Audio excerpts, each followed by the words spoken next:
This is a Mercedes S430. It has the Airmatic suspension, and that's where the problem exists. The Airmatic suspension. It's the front shocks. The rear shocks are doing fine. Anyway, this is the fitting.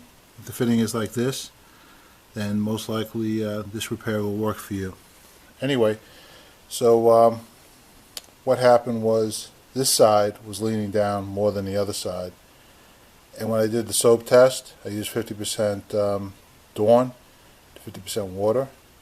This side was bubbling, the passenger side was not. And what I did was, in order to get it to bubble really nicely, to build up a lot of pressure, I wanted to get the air compressor to go on.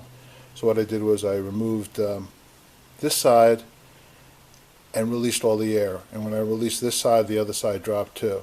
And then when I plugged it back in, turned the car on, the vehicle started rising, and the air from this side started leaking out and bubbling profusely, actually. And it was going really wild, especially on this side. And at that point, I know of course it was on this side, and what I did was, when I cleaned it out, I used a 1/4-inch chisel, used a, not a heavy hammer, maybe a 12-ounce hammer or whatever. Actually, I used a body hammer, which is probably not even that, maybe an 8-ounce hammer.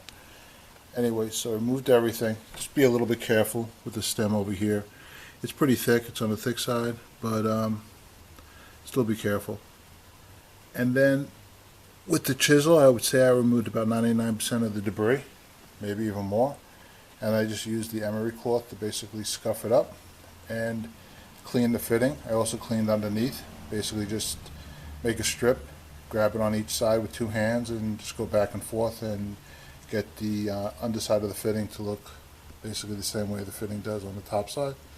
Place the epoxy in, and you're basically all done. See, I loosen that nut right here, and what I'm doing is I'm lowering the car. You can actually see it dropping bit by bit. I'm just doing it pretty slowly.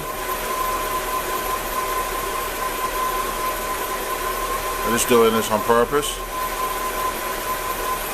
Okay, it's about as far as it's going to go down. It's still leaking a little bit of air, but there's basically nothing left in it. And what I do too is I hold this in a little bit.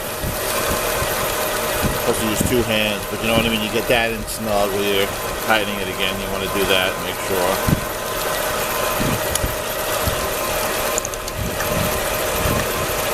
That's how you basically lower the car on purpose. I don't know if you could hear that sound. A little grinding sound. Comes from about right over here. It sounds like a little vibrating sound. Okay, after a couple of weeks, nothing's failed.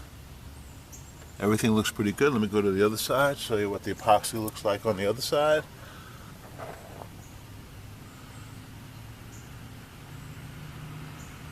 See a little bit of bubbling, but I mean that was just the epoxy itself drying, and actually that's the way it dried. Anyway, here's a picture of the car overall. It's riding nice and high. Looks really good. Very happy with the results.